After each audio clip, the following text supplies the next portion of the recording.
Hi hello friends, welcome to my channel infinity Sandhyarani త్రిబులెట్. So ఈరోజు ఒక మంచి recipe, famous recipe Rayalaseema. So gongura chutney చూపిస్తున్నాను కదా.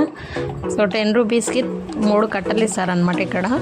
అదే పొలాలు ఉన్న చోట అయితే చాలా ఎక్కువ ఇస్తారు. మా ఊర్లో అయితే గోంగూర ఎక్కువ పండుతుంది. సో ఇక్కడ సిటీ కాబట్టి కొంచెం రేట్ ఎక్కువ. ఈ గోంగూరని పట్నం గోంగూర అంటారు కదా. ఇది పులుపు ఎక్కువ ఉంటుంది, టేస్టీగా ఉంటుంది. సో పప్పు చేసుకున్న బాగుంటుంది. చట్నీ అయితే ఇంకా సూపర్ అనమాట. ఈ చట్నీ కలర్ రైస్లోకి, బిర్యానీలోకి, అన్నిటిలోకి బాగుంటుంది. సో మా ఇంట్లో ఖచ్చితంగా సండే అంటే చికెన్ ఉండాలి, గోంగూర చట్నీ ఖచ్చితంగా ఉండాలి విత్ రైతా.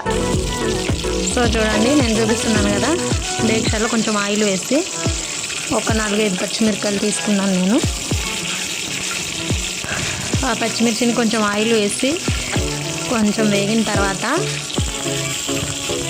లో ఫ్లేమ్లో పెట్టుకోవాలి, లేదంటే పచ్చిమిర్చి చిగుతాయి, తొందరగా మాడిపోతాయి. తర్వాత నేను ఒక ఆనియన్ కట్ చేసేసాను, చూపిస్తున్నాను కదా. పచ్చిమిర్చి ఆనియన్ కొంచెం లైట్గా వేయించాలి. అలా నీట్గా కలుపుకున్న తర్వాత నేను ఇప్పుడు కడిగి పెట్టుకున్న, నీట్గా వాష్ చేసుకున్నాను ఒక 4-5 టైమ్స్ గోంగూర. ఆ గోంగూర వేయాలి.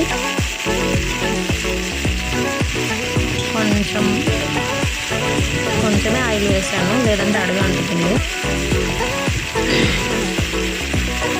సో ఇలా గోంగూర వేసిన తర్వాత నీట్గా ఒక స్పూన్తో కలుపుకోవాలి. సో నేను చూపిస్తున్నాను కదా, ఇట్లా కొంచెం గోంగూరకి ఆయిల్ అంటుకుని మొత్తం ఆయిల్ అంటేటట్లు కలుపుకోవాలి. మనం కలుపుకున్న తర్వాత సో ఉట్టి ఆయిల్తో మగ్గించలేము, మొత్తం అడుగంటేస్తుంది గోంగూర తొందరగా. కాబట్టి నేను కొంచెం అందులో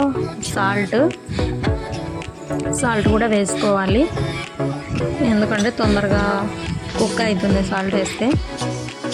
ఇప్పుడు నేను కొంచెం వాటర్ వేసాను, ఎక్కువ వేయకూడదు, జిగట అయిపోతుంది. ఎందుకంటే ఇది పట్నం గోంగూర కొంచెం పులుపు ఎక్కువ ఉంటుంది కాబట్టి, గమ్మిగా ఉంటుంది కాబట్టి కొంచెం వేసుకోవాలి వాటరు. సో నేను చూపిస్తాను కదా, ఫస్ట్ ఆయిల్ వేసుకున్నాను, ఆ తర్వాత పచ్చిమిర్చి, ఆనియన్, గోంగూర, కొంచెం ఉప్పు, తర్వాత కొద్దిగా వాటర్ వేసి ఇలా లిడ్ మూత పెట్టుకున్న తర్వాత ఒక 5 మినిట్స్కి ఇట్లా మగ్గిపోయి ఎంత బబుల్స్ వస్తున్నాయి చూడండి. ఎంత వేడి ఎంత బాగా ఉడికింది కదా. సో స్మెల్ అయితే యమ్మీగా ఉంటుంది, చూస్తేనే తినాలనిపిస్తుంది. సో ఎప్పుడైనా కలర్ రైస్ చేసుకున్నప్పుడు కొంతమందికి చికెన్ తినబుద్ది కదా, అలాంటప్పుడు ఇట్లా గోంగూర చట్నీ చేసుకుంటే కలర్ రైస్లోకి సూపర్ టేస్ట్ ఉంటుంది. ట్రై చేయండి.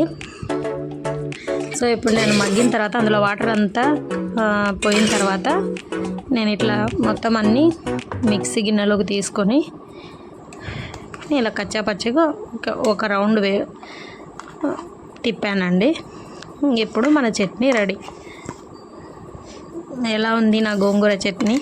సో మీరు కూడా కలర్ రైస్లోకి గోంగూర చట్నీ ఖచ్చితంగా ట్రై చేయండి. ఎప్పుడైనా చికెన్ తినబుద్ధి కానప్పుడు colour rice, chicken, gongura chutney super tasty. So keep smiling. Thank you for watching. Do subscribe my channel. ఎంతమందికి తెలుసు ఈ రెసిపీ కామెంట్ చేయండి. Thank you for watching.